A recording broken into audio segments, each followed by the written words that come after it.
Venom Let There Be Carnage finally dropped its first trailer with Spider-Man and Avengers references, but were those really what we think they are? BD here with your breakdown of the Venom 2 trailer. It has finally arrived just about 4 months before the movie, which has been delayed longer than I care to think about right now. Let's focus on the positive. It's finally arriving. I'm gonna run through all the Easter eggs and references I found. If you have some, drop them in the comments or send them my way on Instagram. Let's see what we find. The trailer opens in Eddie Brock's apartment, but I think the message of this scene is to say this is now Venom's apartment. Eddie's just living in it. And Venom cooks up a breakfast that Elf would be proud of. Candy, candy canes, candy corns, and syrup. Then we're in San Francisco and Mrs. Chen's convenience store. You'll remember Eddie and Venom defended her and this store in the first Venom movie. Then we go to Venom's San Quentin prison, which is the same prison where Scott Lang was held to start the Ant-Man movie in the MCU, but there are more ways that this location can tie Venom to the MCU. For example, in Venom's post-credit scene, we saw Cletus Cassidy, aka Carnage, in a prison jumpsuit. Now, prison jumpsuits, I don't think they have that many fashionable styles, but it does seem consistent enough to be the prison jumpsuit we saw Adrian Toomes in both the post-credit scene of Spider-Man Homecoming and, more importantly, in the trailer for Sony's other Marvel movie, Morbius. Now, Cletus's is a bit different, but we already see MCU prison jumpsuits in line with the Sony Marvel movie prison jumpsuit when you connect Homecoming and Morbius. Venom, we don't know where that's gonna fall. Also worth noting, the correctional officers in Homecoming's post-credit scene and the Venom post-credit scene have the same badges and patches in the same place on their uniforms, and the same thing is seen in the Venom 2 trailer. But again, I don't want to put too much emphasis on this because I don't know how many different styles of police uniforms and badges are out there. Anyway, Cletus is crazy, and that's on full display as he wears a different prison jumpsuit that is not the same as Michael Keaton's Vulture prison jumpsuit. We did see Venom going to eat a head, but I'm pretty sure this one is going to be rated PG-13 again, so I don't think we'll see that play out in head-exploding form like we have seen in comics. We get another Spider-Man tie when Eddie is reading the Daily Bugle online to try to dig up some info about Cletus, and in the next shot of the trailer, we see a police officer reading the Daily Bugle in newspaper form. Both of these use the same Daily Bugle logo, which is the logo from Sam Raimi's Spider-Man trilogy, not the updated green logo we saw for the digital Daily Bugle in Spider-Man Far From Home's post-credit scene. So what does it mean? It means I have trouble thinking this could be taking place in either of those cinematic canons because there was already a Venom in Raimi's Spider-Man 3, even though we wish we could forget it.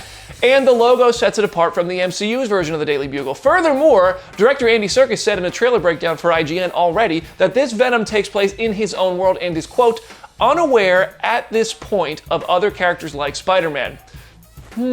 At this point, you say. Very specific, Mr. Serkis. Like Spider-Man No Way Home, and the multiverse might soon make him aware. Go ahead and drop a comment if you're watching, Andy Serkis. I won't tell anyone. Not listening. Anyway, this guy reading the paper is Mulligan, and he is a character from the comics who goes on to get a symbiote of his own and become Toxin. Will it happen in the movie? I don't know, yeah, probably. We're still not done with this sequence though. When Mulligan closes up his Daily Bugle newspaper, there are just enough letters and a headline on the inside pages to make us think it says the words Avengers and Nightmare on another page. Nightmare is a rumored villain of Doctor Strange in the Multiverse of Madness, but this movie releases before that, and Andy Serkis just said he's in his own world. So, either somebody's lying, which isn't impossible these days, or it could be a story about passengers or messengers or anything else ending in Engers that isn't Avengers. Having a bad day like a nightmare. I don't know. You're a liar. Then we're off to Ravencroft, an institute for the criminally insane from the pages of Marvel Comics that has housed some of the biggest supervillains and often ends up having villains tied to Spider-Man. Noticing a trend?